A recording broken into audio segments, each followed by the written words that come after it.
What's up, guys? It's the legit boss, Sasha Banks, and you are listening to WNS. You're listening to the official Wrestling News Source podcast. For all of your information, go to WrestlingNewsSource.com or check us out on Facebook by searching WrestlingNewsSource.com or WNS Podcast. You can also find us on YouTube, Twitter, Stitcher, and iTunes by searching Wrestling News Source Podcast or WNS Podcast. Now being broadcast in over 45 different countries, here are your hosts, Daniel Herron, Tyler Abear, and Doug.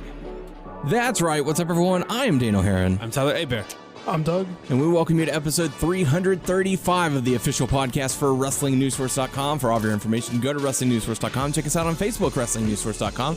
You can find us on Facebook, WNS Podcast, on YouTube, WNS Video, and on iTunes, Wrestling News Source Podcast. You can find us on Stitcher, Beyond Pod, Player.fm, and Satchel. And all you have to do is search Wrestling News Source Podcast to find us. The podcast is on Twitter at WNS Podcast. Daniel is at WNS_Daniel, and Tyler is at Tyler_Aber. There you go. Believe it or not, I got back into my Twitter account. Oh, really? After a long time. Like, I didn't remember the password, but they sent the email. Changed your password up? Yeah, so I'm back in. You're active on Twitter again? Yeah, I only posted one thing. Hey, that's it. That's one more than you did the past It still confuses year. me. Twitter still confuses me, but I can help walk you through it. I don't know. It's easy. What's your what's your new app thingy you're doing? Oh, I'm doing Flipagram. I guess that's a replacement for Vine. I don't have too many videos. You got like 5 or 6, huh? 4. Actually, Dishing I out did, some content. I did 3, and then I copied my one from Vine somehow. I have an app that copies stuff on the screen, so the audio sounds a little weird. But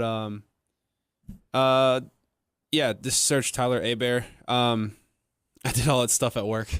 I'm gonna try to get some video editing software on my computer, and I don't have money to get a good camera, so I'm just gonna use my phone for now, and then try to edit stuff on my phone and my computer once I get it set up. There you go. So yeah, we got lots to talk about this week. We're going to talk about Raw, Smackdown Live, got some hot topics as we get closer to SummerSlam.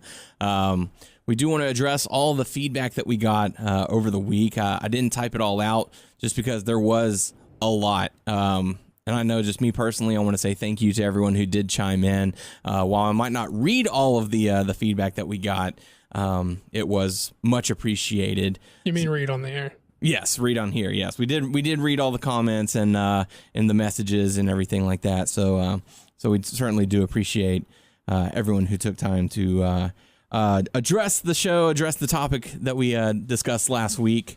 I know Doug has a bit of update on that. Yeah, I'm gonna maybe respond to some of the things people said in feedback because I think it will maybe help illustrate my point and where I'm coming from and all that. And so, first of all, like Daniel said, it was really cool to hear from so many people being so supportive, and even the people who may have not wrote anything for us, who were just out there feeling it. I mean, just the possibility of that is all really cool as well, and it really appreciated it. Not only did we get comments, we got long personal messages from people, and all that stuff was really cool and really appreciated. And just to respond to some of that, because I think it's going to help me illustrate how I've come to this decision. I'm just going to bring up some of the things that people said, and I know someone, and I don't remember all the people that all these things correspond with, but I'm going to just try and go through some of it. I know there were people who said stuff that, hey, listen, every podcast gets criticized and everyone feels pressure to cover non-WWE, or other people are feeling pressure to cover. I just want to be really clear, and Tyler and Daniel will vouch for me on this. If it's not criticism that I think we deserve, that I don't feel like it is warranted, I will go in on motherfuckers and I will go on them hard, and I won't think twice about it. So I don't want anyone to think what was said last week or what is going to be the result of it came from some person's YouTube comment. That's just not the reality of the situation. It was something that I had been feeling for a while now, and it was something that I saw that I took as an opportunity to help me get my feelings on what was going on out for the rest of the guys and for, you know, the listeners as well. So please believe that this is like no YouTube commenter's fault or any pressure. I do not feel pressure to do what any listener thinks we should do. And that's not that I don't appreciate what the listeners have to say. It's not that I don't appreciate what the listeners want. It's not that I don't appreciate the listeners for just being there and listening. But I am the type of person, and I'm a pretty stubborn person, but I am the type of person who needs to satisfy myself first.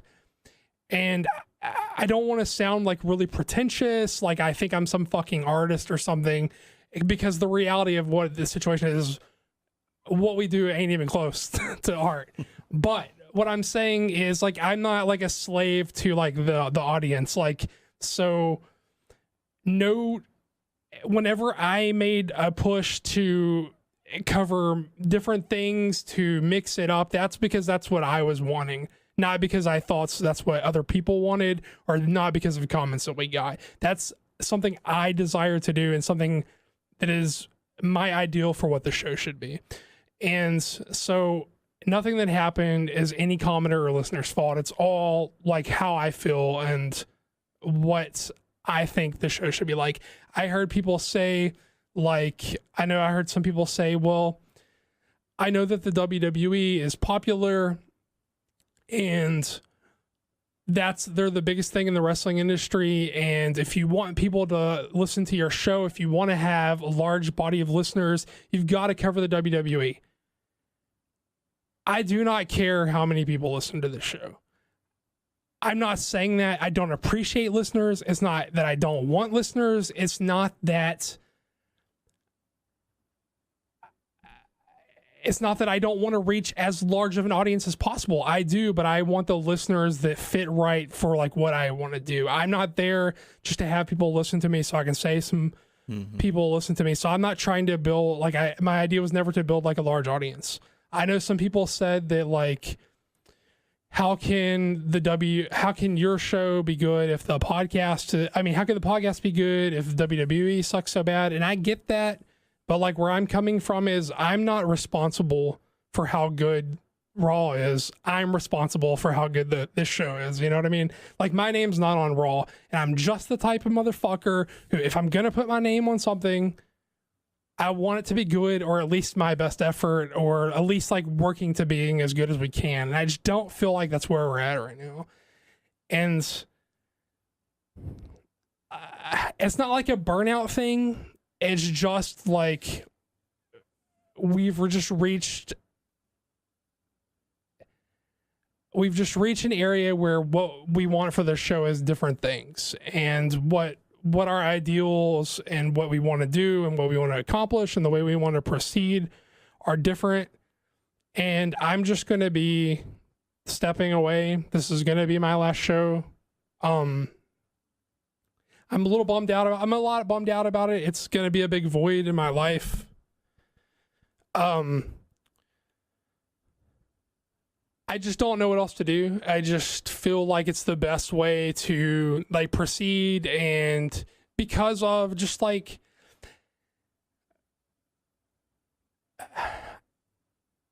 I just don't want it to get like, I feel like me and Daniel maybe have getting a little bit frustrated with each other. And this is not, please don't be like, I'm saying like we sat down in a room and we're like, drew the line. It's like, it's fucking me or you, motherfucker.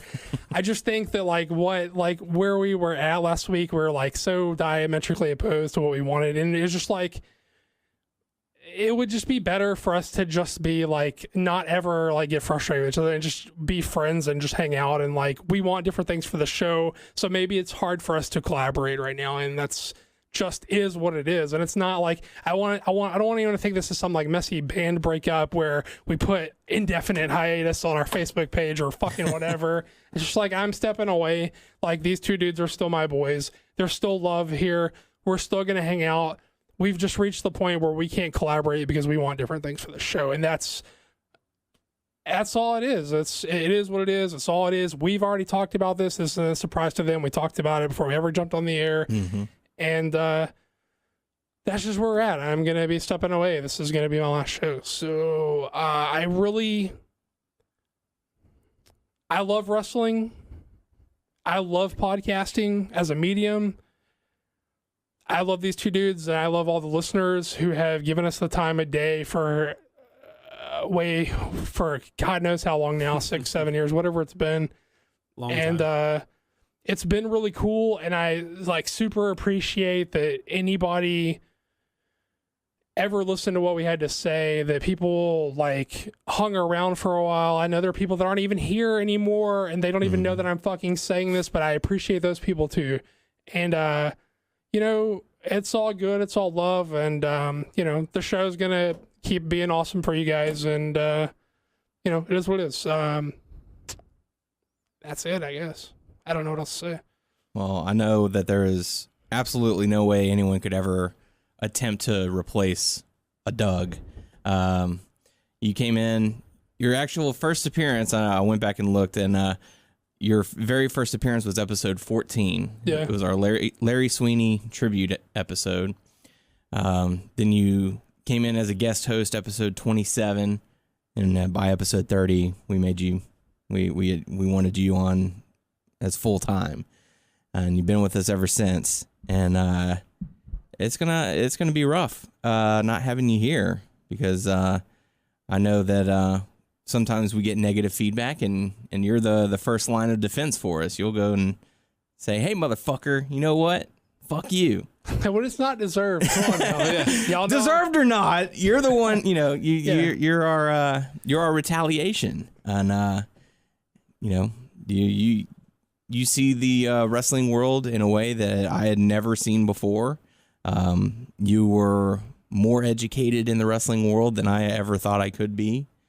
It was one of those things where if we found out that someone had been signed to WWE, I came to you. I'm like, dude, tell me about this guy. What's he all about? What's going on? So, for you to be stepping away, it's going to be incredibly sad, because you have been a part of the show. You've been this show. You've made this show wonderful. And it's going to be sad to see you go. I know we've had several spontaneous moments because of you. The bear puns would not have been what it was without you, because you convinced A-Bear to read it like a bear. The shower talk that we had for 20 minutes or whatever. How does one take a shower? That was from you. There were several moments in this show over the past several years that we've done that have stemmed from you. Y'all know I like to get off on a tangent. Yeah, and that's one of the things that we love. It doesn't matter what we're talking about. If we get sidetracked, we know that it's going to be entertaining, and one of the major key components of that is you. So,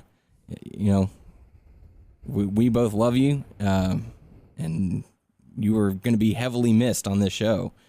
I'm going to miss the fuck out of you guys. It's going to be a huge void. I'm not going to lie. I'm just not going to write out here and not think about it again. It's going to be a void in my life. But we just came to the place where I don't know what else we could have done. Yeah. And just like you said earlier, we're going to be seeing you all the time or whatever. It's not like we're not going to see him. So just to I don't let want people anyone to know. think Yeah. this is some bitter feud. Or We're not breaking up. We're Doug's not moving to California. He doesn't want to talk to us. We're not going to see him anymore. It's one of those, we got to do what we got to do. Yeah. So, on behalf of all the listeners, I certainly want to thank you for your time, your dedication of coming into the show. I know you've done the show sick. I know you've done the show hurt whenever you got attacked in the leg. We almost went to jail together. That's true. Yeah. You've stepped into the you've put your head into someone's car as they were trying to drive away in order to promote the show, saying, "Hey, what do you got to lose? Give us a listen." You helped us pass out flyers that went unnoticed at a WWE live event, at the cost of getting one of those knockoff John Cena shirts. Yeah. The Wings to Go time period was fun. Yeah.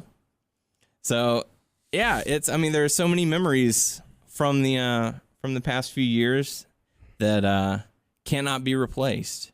They cannot be duplicated. They cannot be rebooted. Whatever word you want to use for it, it can't be done. So, yeah. I just thought it would be better this way than just like leaving and not ever saying anything and just like, well, Doug's gone. And I just kind of wanted like, I knew you guys, we talked before we came on, so I knew that you understood where I was coming from, but I just wanted like anybody who out there listening who may have cared to like understand like where I was coming from, and that I didn't just wake up one day, I was like, fuck this shit, and like I'm out. And it just... Well, I'm glad it didn't come to that. Yeah. But... No, I just didn't want anyone to think, not that I just didn't want anyone to think I was just like, whatever, this ain't no big deal, whatever. Yeah. I don't know. But, the show has always been very open with our listeners. We've always, we've tried not to hide anything from you guys unless it's a big announcement like an interview or something like that with a WWE superstar. So we tried to keep it open with you, and yeah, it's gonna suck for a while. I'll be honest, but we'll try and push on the best we can. Tyler, you got anything to say? I love you. I love you too, man. Oh. So yeah. So with that, Doug's final show. Let's try and have some fun. To be honest, after this past weekend, because I had so much work-related stuff going on, I woke up on Sunday and I felt like I had this huge weight lifted off my chest, just the burden of work. Like I came into work this past Monday and I was able to like relax. Was that thing the whole weekend? It was like Friday evening and all day Saturday. And then we did Teardown and all that. So Sunday I actually got to rest a little bit.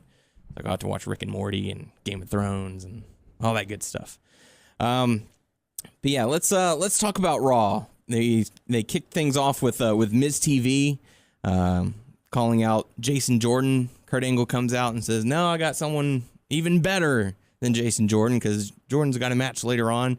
So we got a different guest. Turned out to be Brock Lesnar, and I actually enjoyed the Miz's impersonation of Paul Heyman, basically saying, "I know the shtick that you're going to go with. I know what you're going to say. Don't waste my time. Head on out." Paul Heyman responds with, "Well, let's do a little bit of role play. You will be Roman Reigns. You'll be Braun Strowman. You'll be Samoa Joe." Lesnar presumes to destroy all three men. Yeah, I thought it was an all right moment. I'm just ready for the whole match to go down in SummerSlam. Yeah, I am looking forward to that match, the Fatal 4-Way for SummerSlam. There are a couple other matches that I'm kind of looking forward to. Some of them I feel are being thrown together and not really a whole lot of interest in there, but for the ones that I do have interest, I'm curious to see how they'll go. What do you think, Doug? I was into it. It worked for me. I thought it was a fine way to get Lesnar on the show. Mm-hmm. Doesn't bother me that he went through like the whole Miz Taraj, because Miz is not a guy that you depend on feeling like some badass, like his legitimacy is like compromised by like getting tossed around a bit. Mm-hmm. And Dallas and Axel are just goons, so it's not a big deal. You think because his character is cocky and he was saying that stuff to Lesnar and Heyman because his boys were there and they were going to protect him or whatever, instead of... Yeah, they were shook. You could see that when they were walking out by the facial expressions he was pulling. Mm-hmm. So, yeah, I had that feeling that was going to happen, that Lesnar was going to go through them. Sure. He's got to make an example what he's going to do. Yeah, well, after all the stuff, like, hey, man, you're not going to walk out of SummerSlam with the title, pretty much. I still don't know what they're going to do exactly for that. I mean, I would like for Lesnar to drop the title, but if they're going to go with that whole route of, oh, he's leaving if he loses, keep that in mind. And he's being booked for other events, and he's scheduled to be at WrestleMania and the Royal Rumble. I mean, what's he really going to do? Is he just going to take some time off, leave, or they're going to say, oh, we never said how long he was going to leave. He was just going to leave. I don't know. But that takes us into the first matchup. Sheamus going up against Seth Rollins. Nothing really stood out for the match, but Sheamus ends up getting the victory. Seth Rollins decides, hey, I'm not done. Get back here and fight. He decides to go after Sheamus. Cesaro and Sheamus beat him down. Crowd was chanting for Ambrose, and like Ambrose said last week, hey, if you do that again, I'm not coming out to save you. And sure enough, Ambrose does not make the save. They had a backstage segment where he said, dude, I told you that was going to happen. Why would you do that? So it's building up for later of the will they, won't they dynamic. Mm-hmm. After that, we got to see Jason Jordan. He was supposed to be in a match with Curtis Axel, but Kurt Angle had to find a replacement at the last minute, and it happened to be just some guy who was already in his wrestling gear backstage, Jean-Pierre Goulet. I believe that was his name.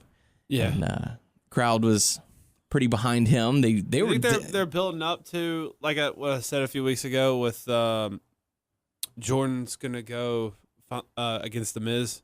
I think in time. I think they're having to build him up a little bit and establish him in the eyes of the crowd. Like, I know the crowd is somewhat familiar of his work with American Alpha, but I don't know. What do you think, Doug? I mean, I assumed that was the SummerSlam match, that he was going to get the shot. This could have just been like a detour just because they needed something for Lesnar to do to look strong, because Reigns and Strowman had the main event and Joe was involved in the finish, so get Lesnar on the show. And I mean, gotta have 3 guys to take down. Yeah, sure. I mean, and technically his match was supposed to be with one of them. It was just shuffled. I guess Lesnar is going to be there next week too, the show before the pay-per-view. I would think so. If he has any dates left and he's going to be stepping away, I imagine they're going to be using them. Yeah. But I don't know. Jordan was getting the shit booed out of him. Yeah. And we're in Canada. Yeah, but bizarro world, according to the WWE. Yeah, but I don't know. It just seemed like they didn't give the poor guy. He didn't do anything like shitty. It was a squash match, and he looked good in a squash. I don't know. I mean, his music's bad. Okay, I get that, but like, I don't know what he could have done that they would have wanted. Yeah, I mean, it was like you said, it was a squash match. Jason Jordan gets the win. The crowd was booing him. I mean, they even booed poor Bayley. Bayley came out to announce that she is not going to be able to compete at SummerSlam, and that 2 triple threat matches were going to be taking place to determine who's going to face off next week for the number 1 contender. It was weird that they were booing her, but yeah, I mean, it was very strange. I'm not sure why they did it. Any idea? I mean, maybe just, I feel with the way they've booked her, maybe that people, I just thought it was a shitty crowd, to be honest with you, because even when creative or, whoever you want to say does someone wrong or sort of whatever you want to say has happened to Bayley, whatever they've done to like extinguish like the overness that she came in with and like the momentum that she had, whatever they've done to squander that doesn't make people turn on you. That means people give up on you. That means people stop believing like you're going to win the big win or do something cool, or they stop popping for your shit because they don't believe it's going to lead to anything. It doesn't make them turn on you necessarily. So I don't know. I just thought it was a shitty crowd because there was a couple of shitheads that I was just mugging the whole time that were like, what are these people up to? Yeah. I saw some, I mean, there's people out there that generally just like get excited about stuff, but there were some moments that I feel like wasn't like a, oh my gosh moment. And there's some people in the front right there, camera side. I think they were trying to just get the camera put on them, which I agree didn't with that. come down to it. It was just when they're panning, and when they're looking in the ring and you see those people in the front row, that was just a shot, and I was like, that dude's just he's just being over animated. He's just trying to get that 2 or 3 seconds where they cut to him. Maybe he is excited. Maybe I think I know who you are talking about. Was it the guy with like the red hat? He had the Romans suck shirt Yes. on. Yeah. Yeah. That Yeah. guy sucks. That guy, Yeah. dude, you were trying way too hard. Yeah. See, one of the really negative things about them using like crowd reaction so much is that they're like training some of these schmucks to like overreact, like they want some camera time or something. Yeah. Also, the guy next to him with the cut off Hulkamania shirt on that had the sign that was just a trash can that he held up every time Roman did anything. The guy in the Hulkamania shirt who doesn't understand the irony that he doesn't like Roman Reigns. Yeah, it's pretty bad. With them being over there in Canada or when they're somewhere else, you don't see those regulars like the Weird Al guy and like or Sign Guy. I think Sign Guy's been moved to more like the side of hard camera, not to where he's on screen as much. Yeah. So you don't really see him on TV too much anymore. But yeah, Bayley announced she's not going to be able to compete at SummerSlam, and 2 triple threat matches were going to be taking place. What's really bad is that the first one was taking place, and I completely forgot who the other women would be. Like, I knew Nia Jax was going to be in it because obviously she was going to win, but I was like, who are the other 2 girls? Like, I could not for the life of me remember. And then it was like Mickie James and Dana Brooke. I was like, oh my God, it is Mickie James and Dana Brooke. Like, I completely forgot that they were on the roster because they're so underutilized in any sense of the I would manner. think Mickie James was on like main event last week. I would think when her contract's up, she would leave. Yeah. Because, I mean, they're not doing anything with her. I saw the thing that you sent to us, that whole Titus brand meeting, worldwide meeting. I like that. I really did. Yeah. What are you guys' thoughts on maybe Titus Worldwide becoming like an official stable? Because it seemed like Dana Brooke is trying to get recruited. So I know someone mentioned in like the comment section of that video, it was like, how cool would it be if he were to have clients on Raw and SmackDown and be similar to like the Heenan family? I mean, I love it. I'm all in on Titus Worldwide. So A better shirt. I think, yeah, the shirt's not great. It's not the worst shirt, but it's also like not a good It was shirt. a start out point. And I don't know. I'm really into it, but I think it's only going to work with certain people, and I hope they don't just start shoving anyone in it. Mm-hmm. I think my enjoyment of it is because those guys are actually like really like good friends, and they're just like goofing off, and I get whatever satisfaction out of that. Yeah. It was cool in that video to have Akira goof off with them, because usually it's, he's being all serious. it's serious, or Titus is just kind of moving them around and stuff. So it's cool that all 3 are goofing off. Mm-hmm. But I don't think now, but I think eventually that if they do like a bigger stable, like those guys need to like maybe like get the titles or something. Yeah, I'm thinking that maybe Akira gets the Cruiserweight Championship at SummerSlam. Like, I know this isn't our official predictions yet, but the way that they've been building the Titus brand and Akira Tozawa is getting a lot of spotlight, we haven't seen much of Neville really unless you're watching 205 Live. I feel like they might be thinking about changing the title. I don't know. The whole Titus Worldwide. The whole Cruiserweight stuff's been a disappointment to me. Yeah, it At least. has. It has been. There's a lot of talk that it's on the way out. Like they're gonna keep those guys. Like 205 is gone.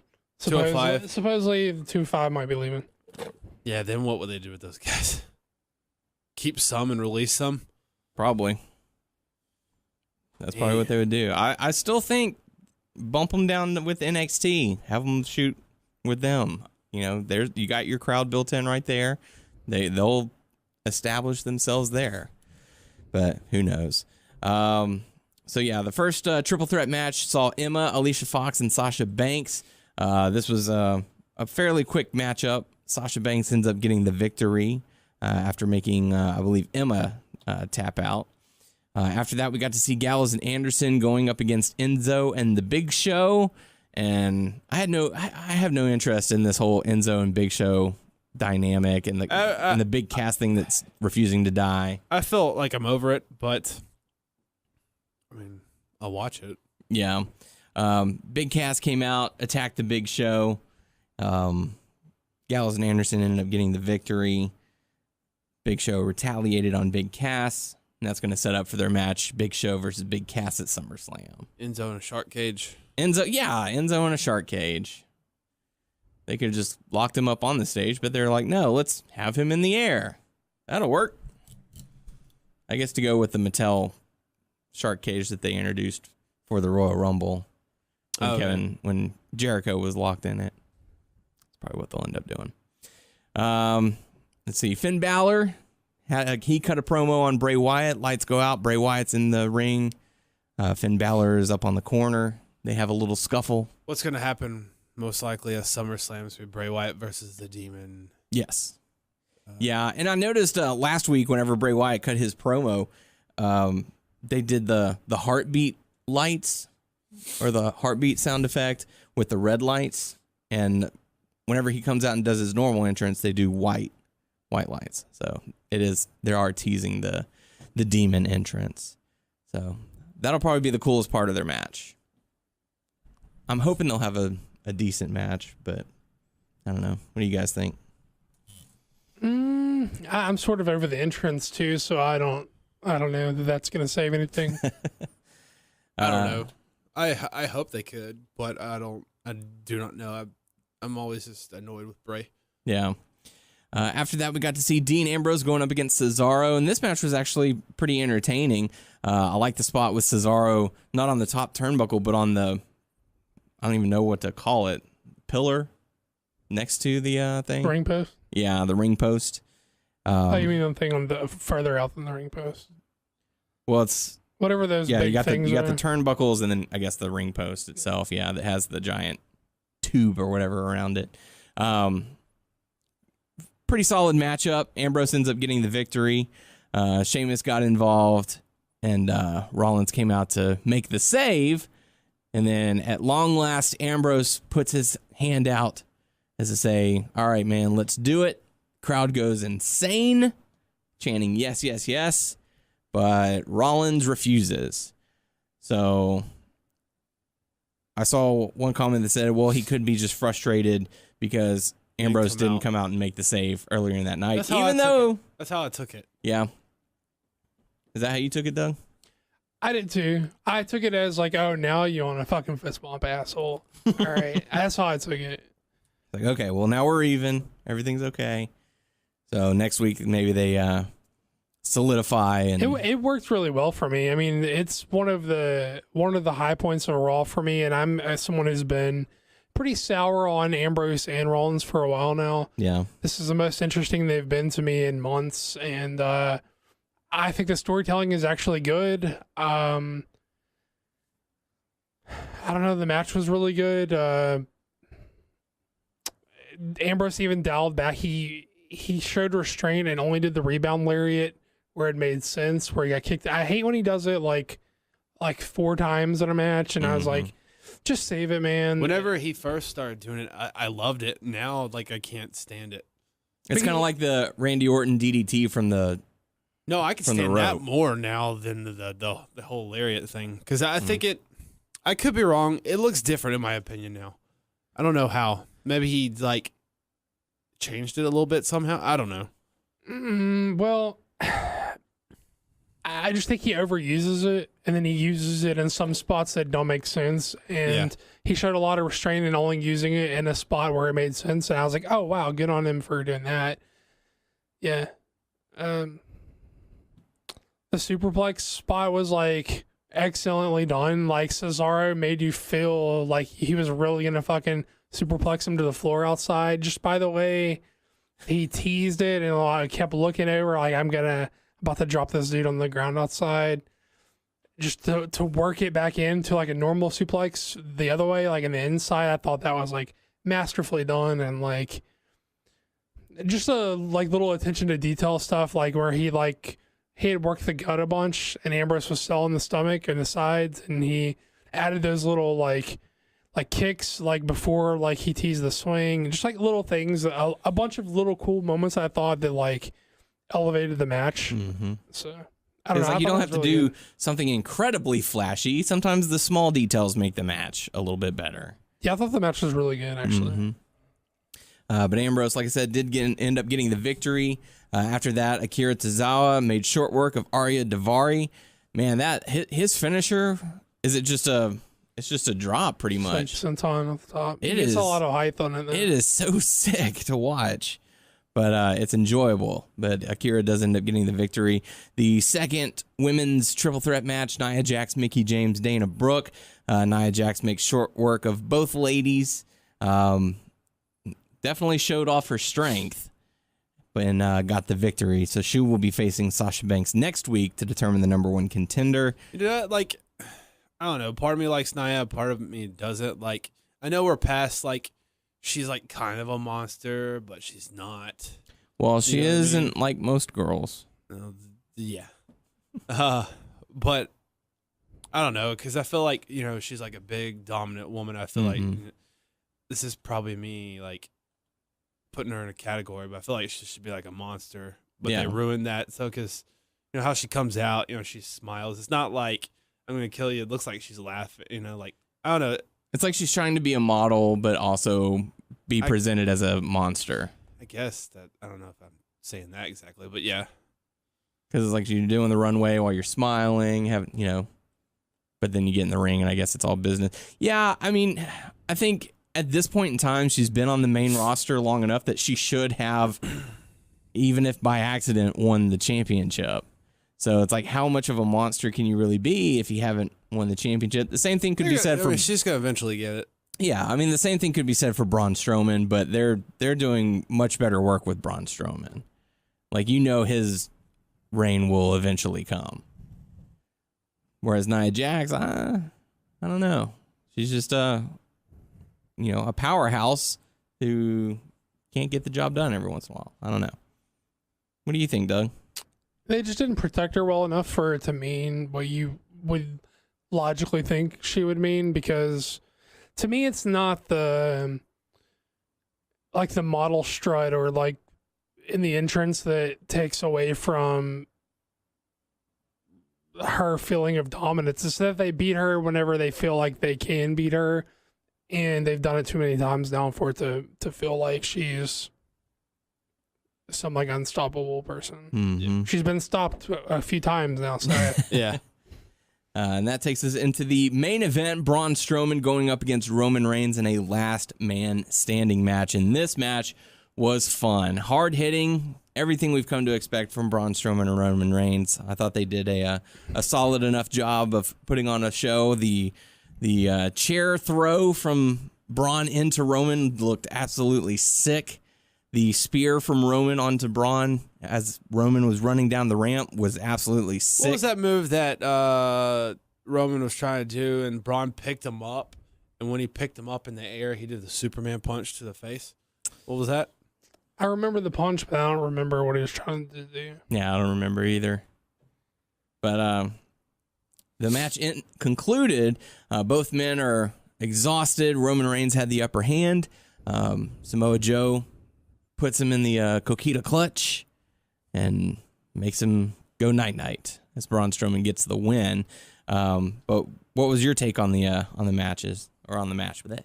I thought it was a lot of fun. It's sort of hard to have a last man standing match, especially when one of the guys in the match's deal is that he like can fucking walk away from getting like crashed into the wall with a truck, So it's hard. It's like when his deal is that, it's hard. You can put him in an ambulance and do all the fun stuff.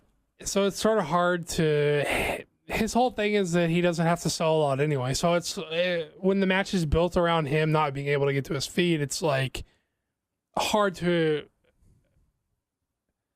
put everything you've seen out of your mind like up until this point, and you should be like, well, this guy should be able to get out. So it's hard for them to work under these circumstances, but they had to beat someone, and they had to beat them in a safe way where they still meant like a big deal for the pay-per-view. So I don't fault them for it. I thought they did a good job with what they were able to work with. It's just hard to have a last man standing match that's really good. Yeah, because then it takes a lot of the energy out of the match every time they have to stop and they count to 8 or they count to 9, and then they get that last minute gasping to stand back up. I totally didn't see Samoa Joe coming though. It just came. Yeah. I mean, it's good camera work, but I very just good like camera angle. Yeah, came out of nowhere. I was like, wait, what the? Those people knew, but they timed it right with the camera. Yeah, sure. it was well done. And I guess I missed this part. Apparently, Braun Strowman got on the microphone. I missed that part. What did he say? I don't just remember that just that he was going to win at SummerSlam. Was that? It might have been something that happened off the air. Yeah. Yeah, because I don't remember seeing that. But yeah. So enjoyable matchup. It was a lot of fun. Hulk Hogan shirt guy who definitely didn't like Roman Reigns was losing his shit for Braun Strowman, who doesn't understand that Braun Strowman is also a Vince project. He is, in fact, the very next Vince project right after Roman. Yeah. It hurts, doesn't it? It doesn't hurt me. I find it amusing, but It's painful. It's painful to watch. Like, Those God, you people. just don't get it. So that takes us over to SmackDown Live. I wasn't able to catch the first bit of SmackDown. I was stuck at the grocery store during the torrential downpour that was our area. The whole Cena thing, he put over Nakamura and all that stuff, and they briefly touched on the whole him landing on his neck, like barely touching it. But then Baron Corbin came out, and then I forgot how it went down because he didn't have a match for SummerSlam. Doesn't have a SummerSlam. I know Baron with him. Corbin came out there because they also showed the footage from last week's episode where after they went off the air, or if it was a exclusive, I don't know. But when Baron Corbin attacked Shinsuke Nakamura and then attacked Cena, then after that he came out, then they were talking back and forth, blah blah blah. And it was like, well, you said that. No, I'm trying to remember everything he said. He said that he's the future or whatever. Daniel Bryan came out. Oh, someone had a sign in the audience that he's a fire dumpster or something. Dumpster fire. Dumpster fire, opposite. And then everyone started calling him that. Daniel Bryan came out there, called him that. Then he's like, well, y'all going to have a match at SummerSlam. Pretty much. So Cena and Corbin set for SummerSlam. Which I saw that coming. Yeah. He's the only other guy Cena needs to put over before he leaves. Now, So he's taking a break. He's going to do some stuff, then come He's back and going be to on Raw. He's going to Raw. I don't He's know going if to go he's taking straight a to break. Raw? I don't know. Because they always like to say it, free agent John Cena. That's right. He can go where he wants and do what he wants. Yep. Right. After that, we got to see the Usos going up against the team of Sami Zayn and Ty Dillinger. Is the Usos music new? It's brand new, or was it last week? That's new. They changed it up a little bit last week. Yeah. No, this was like completely new, I thought, right? Or is this someone else I'm thinking of? No, they changed it up a little bit, I guess. Yeah, the Usos got their music changed up a little bit. Seth Rollins did too. Seth Rollins added the Burn It Down. Supposedly at a house show, they introduced a new Baron Corbin theme. Oh, that's what it is. No, yeah. This SmackDown, Baron Corbin has a whole new theme. Cool. That was it. I was trying to think of someone else who had a new one, but I couldn't think of it. But yeah, the Usos end up defeating Sami Zayn and Ty Dillinger, and the New Day attacked afterwards. Any thoughts on that? No? Simple? Done? All right. After that, I got to see Fashion Peaks. I came in at the tail end of this, so I got to see Arn Anderson, which was an interesting treat. Cheesy. They're talking to the Ascension. I was about to say the Dissension. Ascension. And he's like saying, hey, where's Dango and all that stuff. And they don't know. And it's like, hey, can I have this or whatever? Because he promised them something or whatever. And then they left. And then out of nowhere, Fandango appears. But like he has like a dress shirt on, a tie around his head and stuff. And he's like sipping his cocktail or whatever. He has changed. I forgot what he got abducted by aliens, he said. And he goes, yeah, I know. He was saying weird stuff like the next person who comes in the office is like the one who destroyed Tully the horse. And it was Arn Anderson. And he came in, they're asking him, he's like, what'd you say? He asked him that question. He's like, yeah, damn right I did. He destroyed it. Yeah. So He'll do it again, too. Yep. So yeah, kind of cheesy humor. They're at least trying to entertain the crowd, I guess. After that, we got to see Charlotte going up against Lana. Very short matchup. Charlotte made quick work of Lana, and man, it's like they're using Lana and what's her face, Tamina together. I keep wanting to say Nia Jax. Yeah, Tamina. I don't really care for this, but I don't know how far they're gonna go with this because there was a promo later saying that she wants Lana's help being ravishing, or like not ravishing, but she called it a name that you got 3 title shots back to back to back. I want my title shot. I need your help for that. Yeah, because you were being ravishing.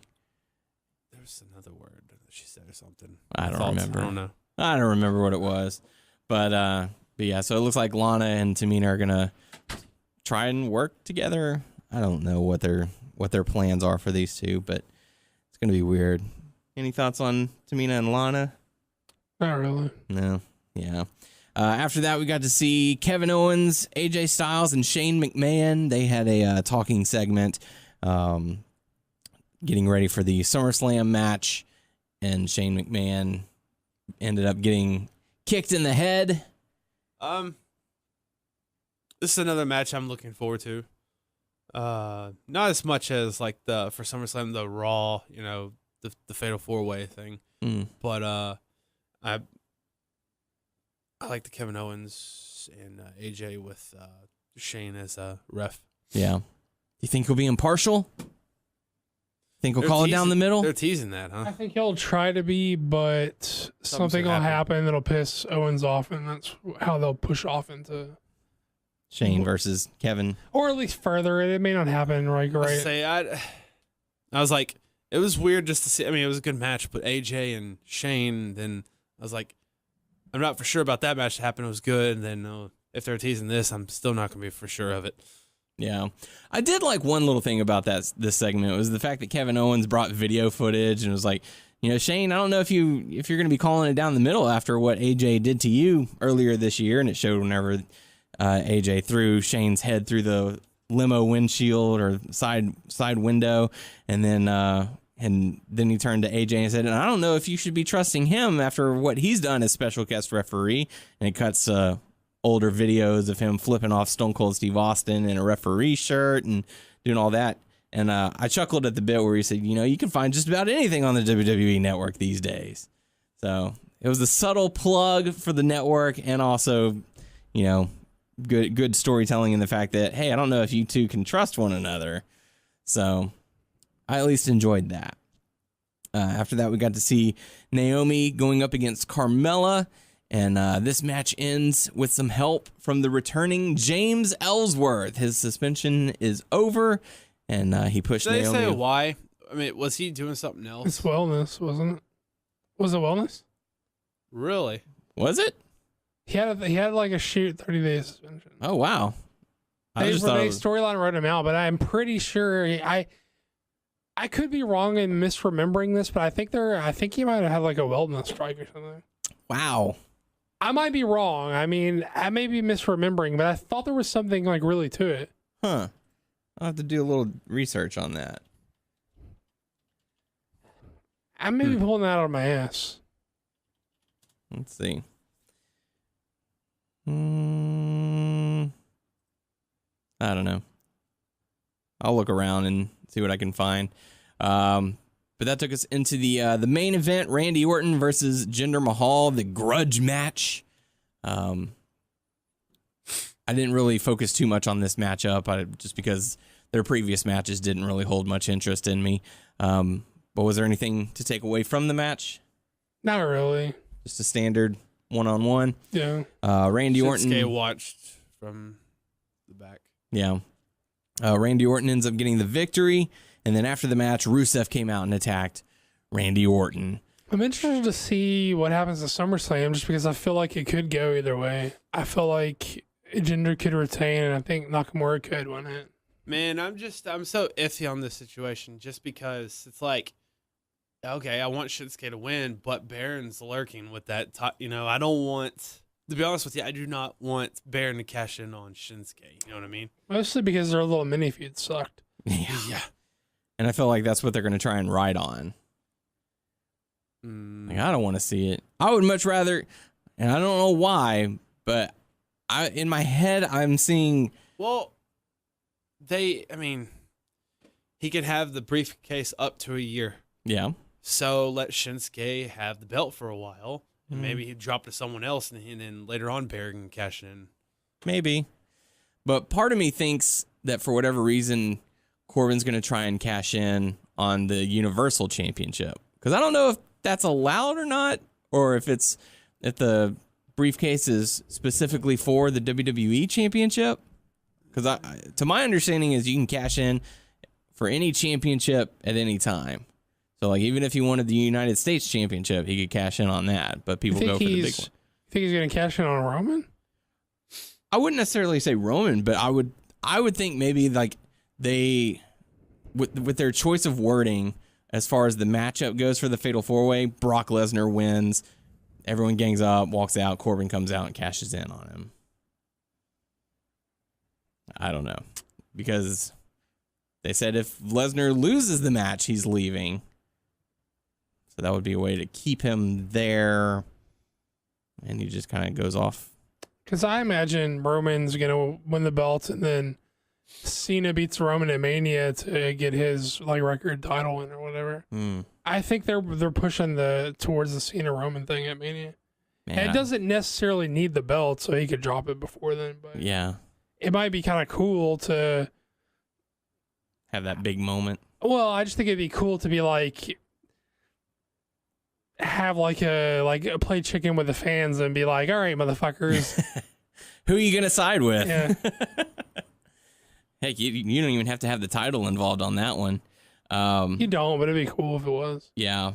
Part of me still wants to see Braun versus Roman for the championship at Mania. But who knows? We'll see. Mean, they've feuded for a long time now, or not a long time, but they've feuded significantly. Now, if I felt like that's where they were going to go for Mania, I think they would have pumped the brakes on all the stuff they've done recently. Yeah. It's been a good feud. I think it's been the strongest feud they've had this year. I agree with that. It's definitely been my feud of the year. I've enjoyed every match that they've had together, and I've always I haven't gotten to the point where I don't want to see it anymore. Like if they throw them together next week on Raw, I'm watching. So they just have good chemistry with one another. So we'll have to see what plays out as we get closer to SummerSlam. Going into the hot topics, I'll be completely honest, I didn't even know this show existed. NXT Insider. It was a show on WWE Network, has apparently been canceled. So joining the laundry list of shows that have been taken out of WWE Network rotation. Kind of a bummer, but like I said, I never seen it and didn't even know it existed. So I don't know. Word is going around that UFC fighter, former UFC, I guess. I'm not sure if she's still involved in it or not, but Ronda Rousey. She's done. Oh, she is done. Okay. Oh, really? She's possibly. Oh, they're training. WWE's trying their best to get her. Oh yeah. She's a top draw, right off the bat. She's possibly training for pro wrestling, and Jim Ross said that it would be a very good fit for Ronda. So that'll be interesting, really. Yeah, I would like to see that. I think it's a good mutual benefit because a lot of the allure of her being a fighter has been lost with her two losses, and they get like a megastar for legitimate the badass, and it'd be cool to see. That's for sure. In injury news, Scott Dawson unfortunately suffered an injured arm that could possibly require surgery. So the Revival just came back from an injury, and now they're out with an injury again. It happens. It does. It sucks. It really does for them because, I guess depending on how long he's out, would the other one just do a singles thing, I guess, or they'll just keep him backstage? It'll depend. I guess the timetable for it. Yeah. Yeah. Any new news in 2K18? They only had some screenshots. I haven't seen any other videos. I saw a documentary I want to talk about. Okay. On Netflix. It's called Lucha Mexico. It was very interesting. It was back in they did it in 2016. And it follows certain people through CMLL and AAA. But it was awesome just to go through them talking about, like the Rudos and Technicos and all that stuff and how the people react and just those people in their real life. Like, I don't know. I mean, you would probably know more of these people than I would, but a guy named Shocker, Shocker? Yeah. Guapo, Shocker. He seemed like a really cool dude. Actually, Giant Bernard Tenzai was in it at this time, so he was in there for a while. John Strongman, you know him? Yeah. So they Shocker has they went through an injury thing. He like hurt his leg and stuff, and then they also showed his restaurant he owns and stuff like that. And let's see, there's a guy who owns a gym. He actually got murdered. His name Fabian. I forgot his name. Fabian. I wrote down some of the names so I remember some on the top of my head, but Fabian El Gitano. I don't know if I'm saying it wrong. I'm sorry. But this guy was like, he had a mask and stuff, and then for a while he stopped. For a few years, he was a Chippendale dancer and stuff, and then he came back to wrestle. But they wouldn't say it on air how he, what happened to him, so I had to look up. But he got murdered in his house. So I was sad though. But it shows some of the wrestlers, the luchadors that has masks and stuff, and reiterates how important the masks are to people, which we already knew that, but it just to show it, and stuff like Fabian lost his match, and it was mask versus mask, and he played the character, another character, but all the other people were talking and stuff, and it kind of bothered him that he lost his mask and stuff, because there was a few people that wore their masks like all the time. Maybe like they took it off a little bit at night, and when they woke up, during the day they wore it. They showed Blue Demon Jr. He was there. Who else? Sexy Star was there. I did not know that Sexy Star suffers from depression. She talked about it. Who else? They showed. They also showed. Was it translated or was it subtitled? Some people talked in English, like Shocker did, but he also said in Spanish. But when they did Spanish, they did titles at the bottom and stuff. And what was sad though, there was another person that passed away. And we talked about this. Maybe it was this last year or months ago. Pedro Aguayo or whatever, the guy who collapsed in the ring when Rey Mysterio did the 619 and all, or right before that, they talked about it. They had him on like the documentary, like talking and stuff. Wow. And then later on, they got into it, what happened and stuff, and like all the wrestlers were just like, it could happen to anyone, and it's just sad. And they had hardcore wrestlers that were for AAA and stuff. And they're showing, all the stuff they do, and they were talking about Pedro, and I don't know, man. It was a good thing to watch. It was really cool and neat. There's just so many stories that they shared and stuff, and I would recommend it. What's it called again? Lucha Mexico. Cool. And it's on Netflix. Have to check that out. In an update to Paige's return, possibly, there are conflicting reports going on right now. According to PWInsider.com, Paige could be cleared to return to WWE by the end of the week, but in a report from ProWrestlingSheet.com, they say that Paige isn't even scheduled to be evaluated until the end of the month. So we'll have to see what happens there. As far as the WWE Network, they are putting nearly 200 episodes of classic footage from ECW, WCCW, and WWE Old School on the network. You can watch the final year of the ECW franchise, various classic episodes of World Class Championship Wrestling, spanning from 81 to 85, and unforgettable old school shows from the Philadelphia Spectrum, Los Angeles Sports Arena, and Boston Garden. I want to say it was probably last month or 2 months ago. I watched some of the Smoky Mountain wrestling. Yeah, that was cool to watch. It really was. I saw the Chris Jericho, Lance Storm stuff. It was really neat to see back then. So that's cool. Final bit of hot topic news that I have, at least. PW Insider reporting that Alberto El Patron's suspension is believed to be coming to an end just in time for Destination X, which is going to be taking place August 17th. So be on the lookout for his return. Any other than that, you guys have anything? No. Doug, have you been playing Splatoon 2? Did you get that? Did you pick that game up? I bought it, but I haven't played it yet. I mean, I dicked around like for maybe like an hour, but that's all the time I've had. So I haven't really played it.